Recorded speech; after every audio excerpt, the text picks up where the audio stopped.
देखिए आज आपने पर्चा भरा है चुनाव का अपक्ष आमदार के रूप में, क्या मुद्दे रहेंगे आपके और क्या शहर के लोगों को संदेश देना चाहेंगे?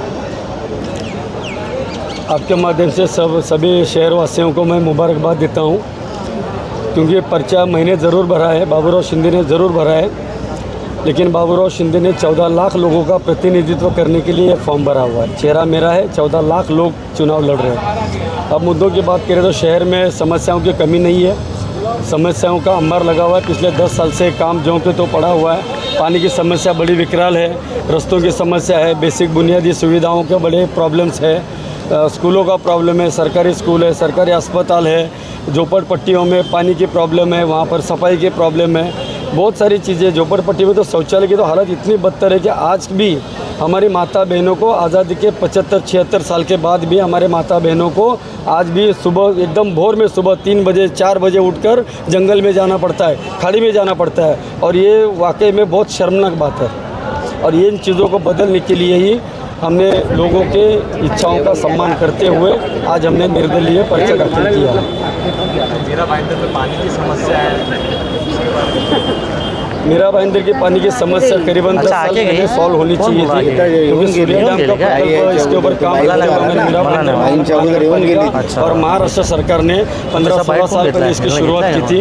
अभी तक 700 करोड़ का खर्चा हो चुका है, लेकिन वो सूर्य डैम का पानी जो 110 किलोमीटर पर से आना है, ये पानी कहाँ रुक रहा है इसका कुछ पता नहीं चल रहा है। इसकी भी हमें खोजबीन करनी है। और मैं वादा करता हूँ हमारे इस कार्यकाल में 5 साल के कार्यकाल में सूर्या डैम का पानी घर घर पहुँचाऊँगा, ये मेरा आपसे वादा है। तो अभी कल बोले हैं।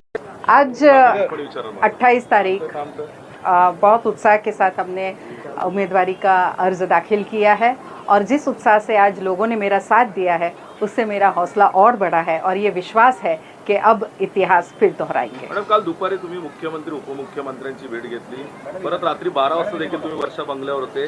काय मुख्यमंत्र्यांकडून मेसेज येतो?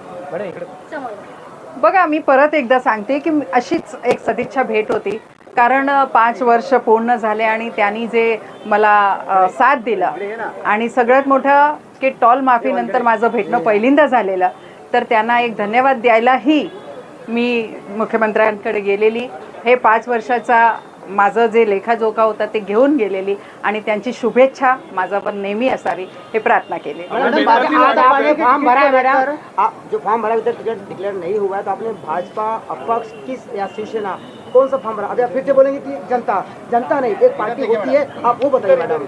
देखिए कैसा है कि मैं फिर कहती हूँ कि जिसको जनता का साथ नहीं हो उसे कोई भी चिन्ह मदद नहीं कर सकता, और ये आपने इतिहास में देख लिया है, और इसीलिए मैं इस साथ को ही मेरी पार्टी मानती हूँ। इसलिए आप बार बार फिर ये दोहराए नहीं। मैं फिर कहती हूँ कि मेरी पार्टी जो उत्साह आप लोगों ने देखा, जो मेरा लोगों का प्यार मेरे तरफ देखा, वो ही मेरी party. Madam, Bharatiya Janata party को चिन्हों को लेकर काफ़ी रस्सीखींच चल रही है। एक तरफ पूर्व विधायक नरेंद्र मेहता, दूसरी तरफ विधायक गीता जैन। क्या लगता है टिकट किसको मिलेगा भाजपा का? ये निर्णय वरिष्ठों ने देना है, तो इस बारे में भाष्य भी वरिष्ठ ही करे तो ज़्यादा अच्छा लगेगा। कितनी उम्मीद है आपको? मैंने कहा ना, ये वरिष्ठों का निर्णय है, उन्हीं को बोलने दीजिए। सर, क्या कहेंगे, आज नामांकन पर्चा दाखिल किया है आपने? देखिए, हमने फिर एक बार संकल्प लिया है मीरा भाईंदर के विकास का, और इसलिए विधानसभा चुनाव हम लड़ रहे हैं, और ये चुनाव जीतने के बाद मीरा भाईंदर के कई सारे अधूरे काम पूरे करने हमने कुछ संकल्प लिया है मीरा भाईंदर के विकास के, वो पूरा करना है। इसलिए हम सब उत्साहित हैं, खुश है, हमारे सभी पार्टी के कार्यकर्ता खुश है, हमारे जिला अध्यक्ष और मेरी मिसेस ने भी एक डमी फॉर्म भरा है, साथ में कभी कुछ हो जाए तो, और बाकी सभी हमारे कार्यकर्ता उत्साहित है। आज किस तरह के मुद्दे रहेंगे आपके इस चुनाव में? खाली विकास का मुद्दा, क्योंकि जनता आज विकास को मिस करे कि 5 साल में जिस तरह से मीरा भाईंदर हमारा पीछे गया, कोई नया काम नहीं हुआ, बड़े काम नहीं हुए, तो जनता भी यही चाहती है कि हम वापस आए और इस शहर को गतिशील करें और विकास करें। इसलिए हमारा एक ही मुद्दा है, संकल्प मीरा भाईंदर के विकास का। सर, अभी तक भारतीय जनता पार्टी ने टिकट फाइनल नहीं किया है, उस पर क्या कहेंगे? नहीं, फाइनली आ जाएगा, चिंता मत। सर, कुछ लोगों ने आज रैली निकाल के बताने की कोशिश की कि बहुत ज़्यादा समर्थन है, लेकिन वहीं पे आरोप लग रहा है कि भाड़े की लोग थे मौजूद। देखिए, किसकी हमारी बात कर रहे हो? नहीं, हम कभी भाड़े के लोग आपके विरोधी विरोधी क्या करते थे कि वो उनका विषय, मैं उनके लिए क्यों अपना समय बर्बाद करूँ। वो जाने, लेकिन मैं इतना हमें पता है कि इस बार जनता विकास के साथ है। आप अगर देखेंगे, आप भी इतने साल से पत्रकारिता करते हो, चाहे हमारी संकल्प सभा हो, चाहे संकल्प यात्रा हो, चाहे आज के नामांकन हो, ये सभी उत्साहित हो क्या है। इसमें आप चेहरे से समझ सकते हो, कोई भी बाहर का नहीं, भाड़े का नहीं, कुछ नहीं।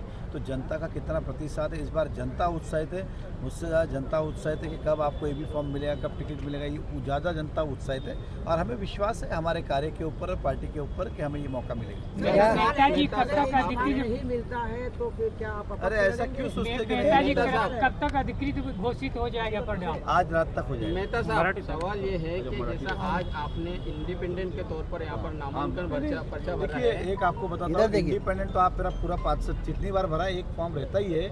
कभी कभी AB फॉर्म में भी कभी मिस्टेक्स हो जाती है, कभी कुछ होता है, इसलिए हमेशा बैकअप फॉर्म तो हर बार भरा। ऐसा नहीं क्या, अगर मेरी मिसेस का भी देखिए, पिछले 3 बार मैंने चुनाव लड़े, तीनों बार इनका फॉर्म हमने भरा है कि कभी कुछ गलतियाँ रह जाती है और फिर एक चूक के कारण चुनाव नहीं चूकना पड़े, इसलिए बैकअप में फॉर्म हमेशा रहता है।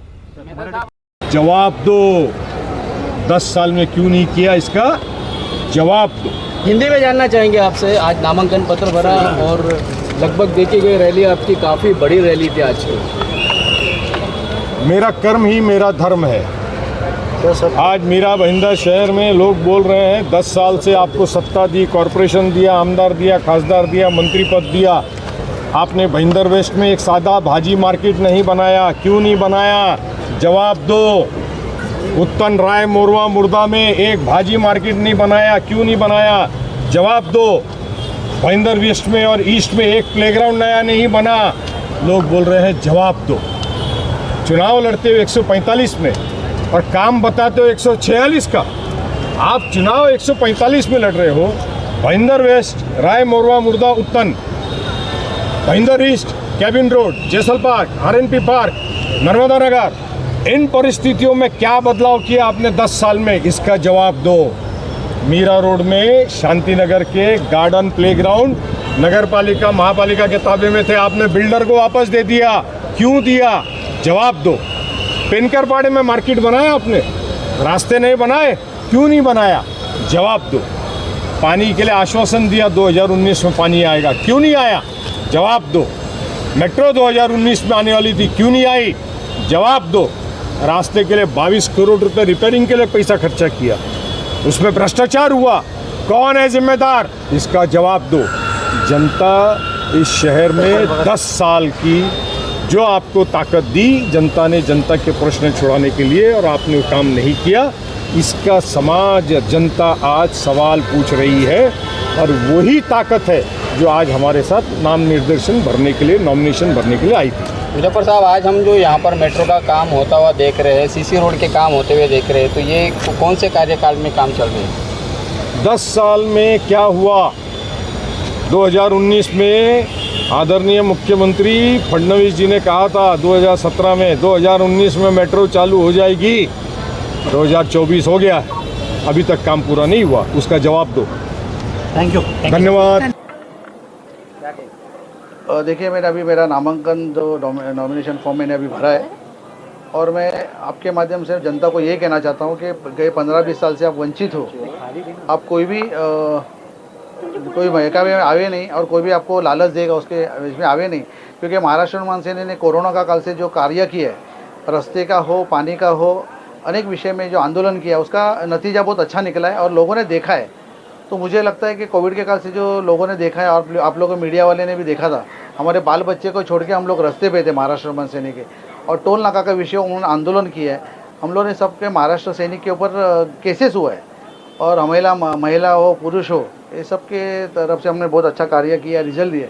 और स्थानिक भूमिपुत्रों को मैं आपके माध्यम से मैं कहना चाहता हूँ कि जो अभी जो कुछ भाई आपको लालच देंगे, वो लालच में मत आइए। अगर आप लालच में आओगे तो आपके जो स्थानिक जो गाँव है, राई मोरवा मुर्दा जो गाँव है, उस जगह पे बड़े बड़े टावर होंगे और आपको स्थलांतर होना पड़ेगा पालघर, बोईसर, उसके अलावा कोई पर्याय नहीं है। तो स्थानिक भूमि को तो सतर्क रहना बहुत ज़रूरी है। स्थानिक बेरोज़गार का जो विषय है बहुत बड़े पैमाने पे है, किसी को यहाँ पे रोज़गार नहीं मिला है। तो मुझे लगता है आपके माध्यम से मैं यही स्थानिक जनता को कहना चाहता हूँ कि ये इस बार महाराष्ट्र निर्माण सेना को आप साथ दीजिए, 101% आपको न्याय देने का काम हम लोग करेंगे, ये आपके माध्यम से मैं कहता हूँ। Thank you. क्या कहेंगे, आज आप नॉमिनेशन फॉर्म दाखिल करने के लिए तहसीलदार कार्यालय पहुंच चुके हैं? हाँ, यही विधानसभा मुझे कॉन्टेस्ट करना है, इसलिए मैं ये तहसीलदार कार्यालय आया हूँ कि मुझे फॉर्म भरा हूँ और मैं इलेक्शन लड़ रहा हूँ। क्या मुद्दे रहेंगे आपके इस चुनाव में? सबसे पहला तो पानी की किल्लत है, हॉस्पिटल्स है,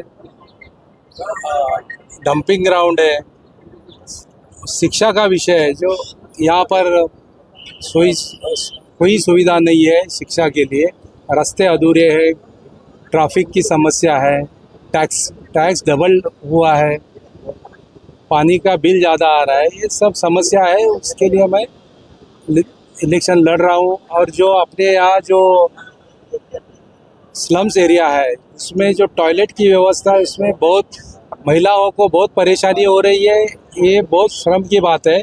अपन नारी बढ़ाओ नारी बचाओ की जो नारी के लिए सुरक्षा देने की व्यवस्था कर रहा है, लेकिन उनकी जो प्राथमिक सुविधा होनी चाहिए वो उनसे वंचित है। ये बहुत शर्म की बात है, वो सब हल करना है। यहाँ के नेताओं ने काम नहीं किया ऐसा लगता है क्या आपको? नहीं किया, इसीलिए तो ये सब समस्या है। करते होते तो ये समस्या ही नहीं होती। Thank you.